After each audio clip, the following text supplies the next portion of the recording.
this is where old George Dennis is going to be laid out one of these days. He's had 87 years behind his life. He enlisted as soon as he could after Pearl Harbor at the age of 18. Served overseas. Well, I was an aviation cadet. I flew a PT-17, which some of you may know is a biplane, and I can't remember whether the instructor sat in the front seat or the cadet sat in the front seat. We had an airspeed meter, if I recall. We had a tube of water. We could tell whether we were flying straight and level or moving left or right. He communicated to me with a tube that used to go into my headset. There were no radios. I wasn't very good as a pilot and proceeded to wash out after six hours of training. I don't know how you can learn to fly an airplane in 6 hours, because it takes longer than that just to learn to drive a car. But of the 6 cadets assigned to this one civilian instructor, it was at Thunderbird 2 in Phoenix, Arizona. And he washed out 3 out of the 6 of us. Maybe it was good fortune because I was qualified to both go to all 3 schools, pilot, bombardier, and navigator. And when I washed out, I was assigned to navigation school. I should tell you that my pilot, his name is Harold Blogg. He lives here in Northport. He's about 4 months older than me. He and I met. He enlisted 2 days after me, and I held it over him for many, many years, including to today, that I was in the service before he was. But he and I met in Biloxi, Mississippi within a week. We started out at Camp Upton on Long Island. We were there for 3 days. We got our uniforms, we got our shots, we got our dog tags, and we got our assignments. All of us aviation cadets were assigned to Biloxi, Mississippi, where we went through regular infantry basic training, you know, carrying a rifle and doing the hut 2, 3, 4s and singing all the songs. Anyway, Harold Blogg is still around, and when I graduated from navigation school, I went to Sioux City, Iowa to join a crew in training to go overseas. And I walked into the BOQ and I heard a gravelly voice. And I said, by God, that must be Harold Blogg. And sure enough, he was in a room talking with a bunch of other guys. And I said, introduced myself. Oh, I said hello to him. He and I went through all the whole business together. And I said, what are you doing here? He said, well, I'm the commander of the crew. Oops. I said, do you need a navigator? He said, no, I got a good one. I said, well, I'm a better one. It turned out within 3 days he got a hold of me. He said, do you still want to be on my crew? His navigator had eardrum problems, so I went on his crew. He and I flew 14 missions together in combat. We operated out of England. We flew over occupied Europe. We were shot down before the invasion. Harold and I both had to fly one mission as a training mission for. He flew as co-pilot in a crew, and I flew as navigator in an organized crew. The theory being that the pilot ought to have one mission under his belt before he took out his crew. And the idea behind the navigator was he had to have one mission just so we could see what it was like to try to get home. In addition to that, I flew one mission as filling a spot because some navigator had a health problem.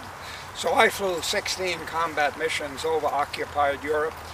I flew 5 out of the first 10 bombing missions over Berlin, and it was on my 16th mission on May 19th, 1944 that I was shot down.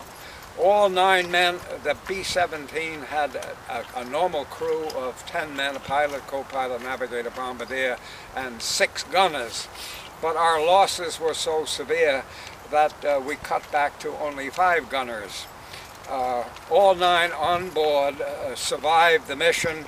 3 were wounded, and Harold and I, well, Harold is one of those great heroes. I liken him to the hero of the Hudson. You may recall this guy that took off LaGuardia and landed in the Hudson River and saved the lives of all of his passengers. Well, Harold chose to stay with his airplane. He sat up high on the left side and I was down in the nose.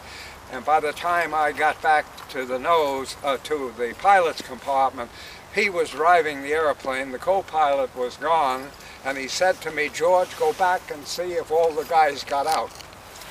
I couldn't get through the Bombay because it was on fire, but I went back and reported to him that I couldn't get back there, and I had problem trying to grind up by hand the Bombay doors. We had just dropped our bombs when we were hit by anti-aircraft fire. The inboard engine on the right side of the aircraft was on fire. The whole Bombay area was on fire. And Harold said to me, "Did they all get out?" And I told him I couldn't see.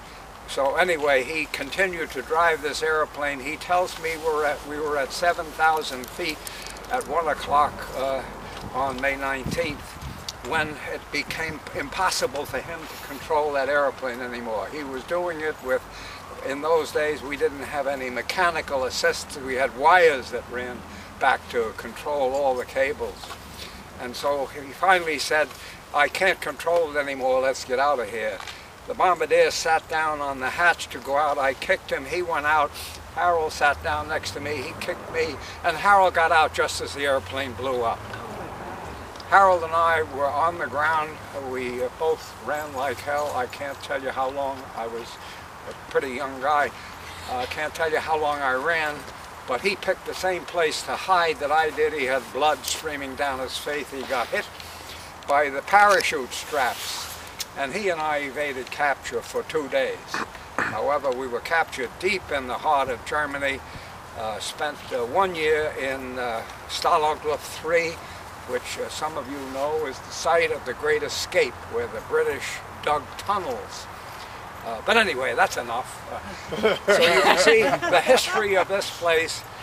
This is my home. And I'm not in a hurry to get there, but,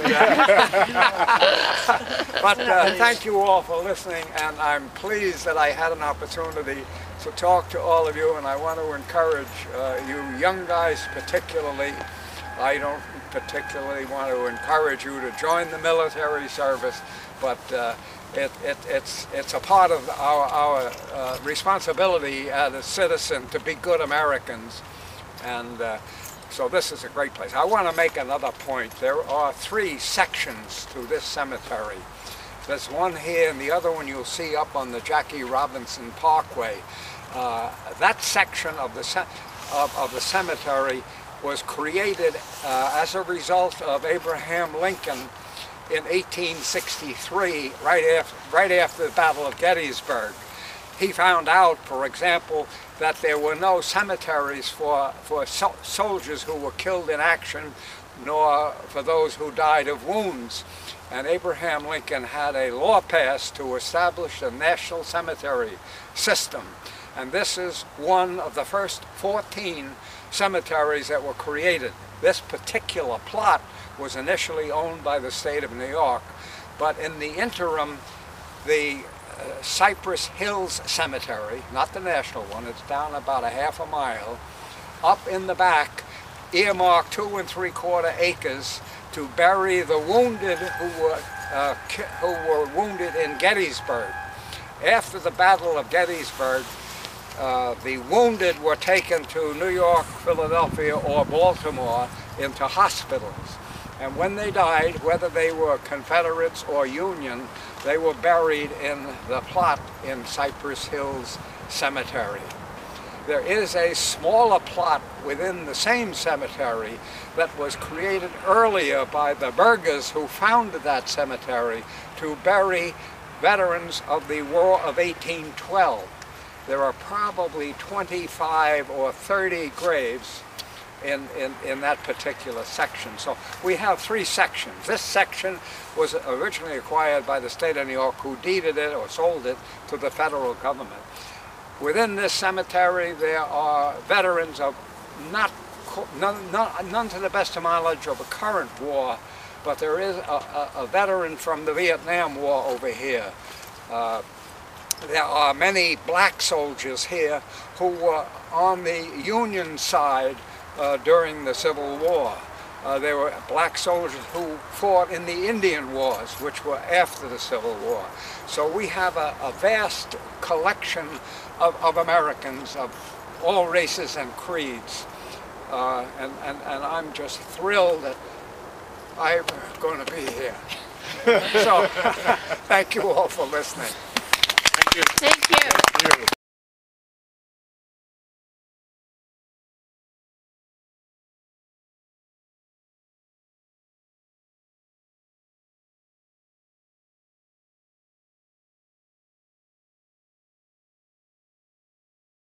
More than there are in the Long Island National Cemetery. 24?